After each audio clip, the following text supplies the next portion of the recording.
Hi, I'm Becca Stendal, Director at MSEF, and I just wanted to share some information about brainstorming and question generations, ideas, and resources in order to help students get off on the right foot for the Science and Engineering Fair projects. So to start out, I just wanted to do a quick orientation to our website, scifair.com.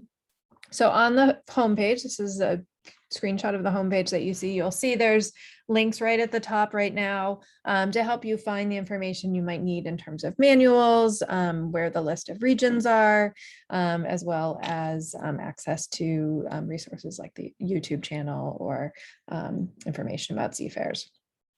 For today, I want to show you on the programs and supports page, which you can see right up at the top. If you click on that, you'll see some of the resources that we've been sharing that are new this year to help support you, as well as materials that are available for students.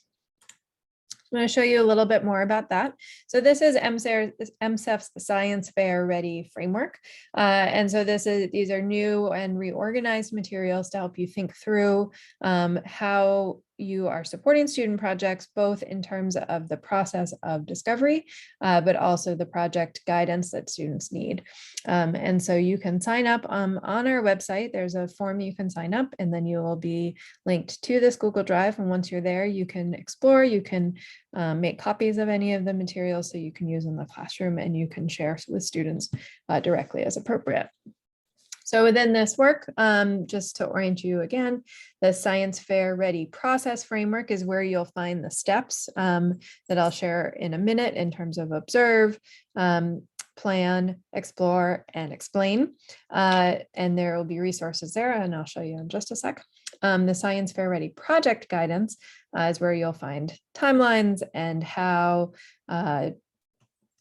display boards should be set up and guidance on notebooks and some of those sorts of pieces.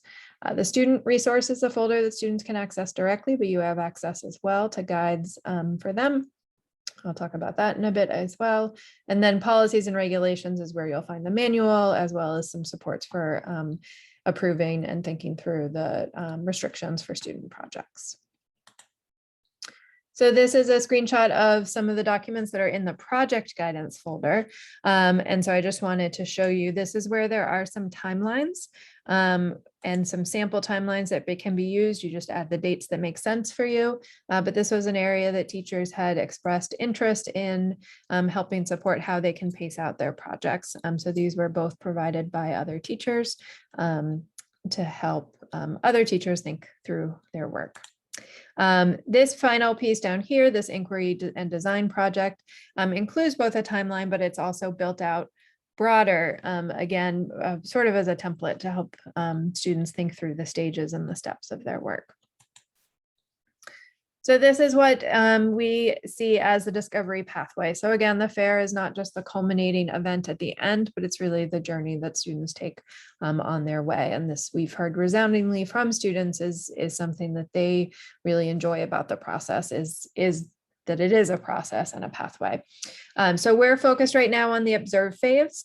The observe phase is when they need to come up with an idea and come up with a question that they're going to want to explore and spend the next few months on. So this stage is critical, and what MSEF really wants to do is provide some more supports for teachers and students so that they have a solid footing.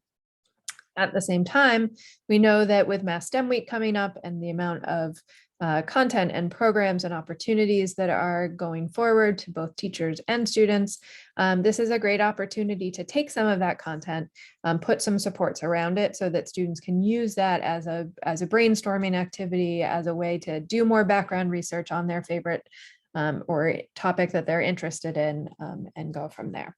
So that's our intent with the focus of this today. So I just wanted to share, this is a resource that is in the Science Fair Ready framework. This was created by some teachers this summer because we wanted to break down how these 4 steps apply and how they're different if it's an engineering, an experimental science project, a mathematical project or a computer science project. So you can get into this. There's a folder in the process framework folder where this is broken down with examples for each step. But I just wanted to share this because it is important to think through how projects do look different and start different even with the observe phase, and how they have to identify a research topic as opposed to identify and define a problem, and how that feels different.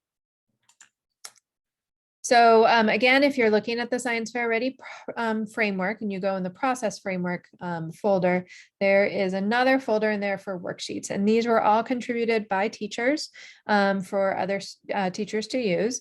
And so within this folder, there's some project proposal checklists. There's project templates that students can use.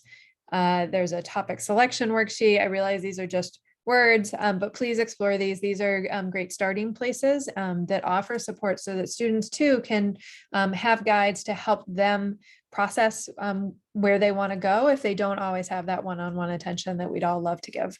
And so these are great supports to help them move along their way as well. And then this opportunities for feedback document has a series of questions for each of these stages that can be used. You can pull the questions that are most relevant for students, but it's a way for them to both self-reflect on their process. You could use it as peer-to-peer feedback or conversation. You could use it with mentors. But again, these are questions that are that help students think through. Do I have a right question? Do I have if I plan this out right? Those sorts of questions all along the different stages.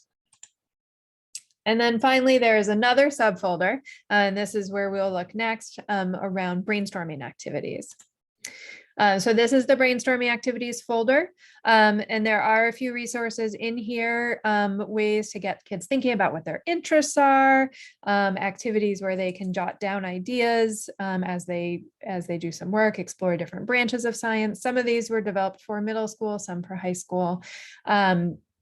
In terms of this question generation phases activity, this is a multiple step process that was inspired somewhat by the question formulation technique from the Right Questions Institute, which has great resources, and you should check them out if you're not familiar with them. And the idea behind this one is that if a student watches a video, reads an article, goes to a presentation, they jot down as they're participating some ideas or questions that come to mind that they think are interesting. And then the next phase, they take that list and they refine it. They make sure that they're all open-ended questions, and there's an area where they can explore. They can combine questions. They can come up with multiple questions to one idea, so that there's a few different stages of refining, and then thinking through, coming up with two ideas that they want to pursue, and then thinking through what's the research I would need, what's the social significance, why does this interest me, and then from there decide what do they think is the strongest project, what is a strong science fair project, and hopefully come up with a draft of an idea or a question that they would want to pursue. So that's a highlight that you should certainly check out. More sources of inspiration. One of the documents in that folder was this Brainstorm Resources document, and these were curated resources that explore different topics. And so these are all different videos or websites that students can explore based on what they're interested in, and again, use some of the other tools that we mentioned, and go through and think through what can we do, what can we explore with that? We have the YouTube channel, which has video interviews with scientists and MSEF alum, and then highlighted resources for teachers. So please check that out. We'll continue to add more resources there. There's a podcast that some students created, some MSEF students created this summer, and we're continuing to upload episodes from that. Right now we have the brainstorming episode up online, as well as the one around background research and writing a hypothesis. All those episodes are pretty short, I think about 5 minutes. And then there's longer interviews with scientists as well. There's one up there right now. There are also student videos in the Science Fair Ready student resource folder. And so you can use those in the classroom, or students can access those directly. So there is a folder, as I said, for student-facing resources. There's a student resource process handbook as well. And so these are all on the website, and students can sign up on the form to access the student resource Google Drive folder.